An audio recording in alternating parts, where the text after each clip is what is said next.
Your latter will be greater than your past.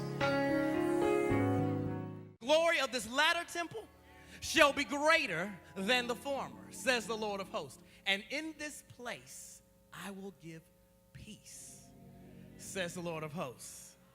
Turn to your neighbor as you go to your seat. Say, green eggs and ham. There's something about when you pursue God with all your heart, and you have this perseverance, and you have this patience, and you change your perspective, you'll realize that God is shaking things around you.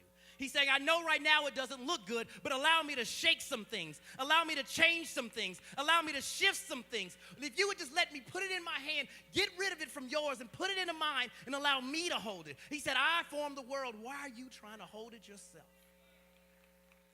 The problem is you're running around here and there trying to figure it out on your own. Well, God, if I just get a second job, okay, and then, God, if I just get up about 25 minutes earlier, okay, and then if I just go do this, and if I do that, and if I don't pay this bill, and then if I go over here and do this, and if I call this cousin right here, and if I ask this person, and God says, be still and know that I am God, not you. In the book, there's a gentleman by the name of Sam. Sam I am, as a matter of fact. And Sam was a chef. His specialty, guess what? Green eggs and ham. And Sam loved his green eggs and ham, and Sam would make these green eggs and ham. And one day he ran upon a man, and he offered him his green eggs and ham. And the man said, I don't want your green eggs and ham. He says, oh, really? Well, will you try them here? He says, no. He says, how about there? He says, no. He says, will you try them in a box? He's like, no. He says, how about with a fox? No, thank you, sir. He says, well, how about on a train? No, I'm good. He says, how about in a boat? He says, no, I'm good. Everywhere that Sam tried to get the man to try the green eggs and ham, the man said, no, thank you, player. I'm good.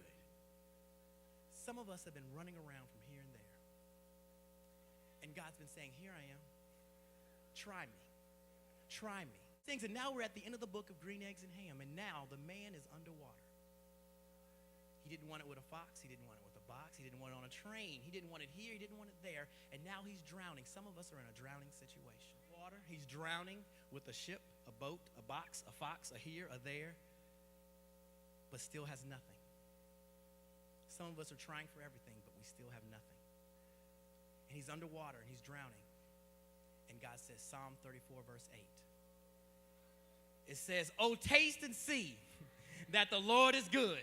Blessed is the man who takes refuge in him. When is the last time you tasted and see that the Lord is good and his mercy endureth forever? When's the last time you got hungry for Jesus?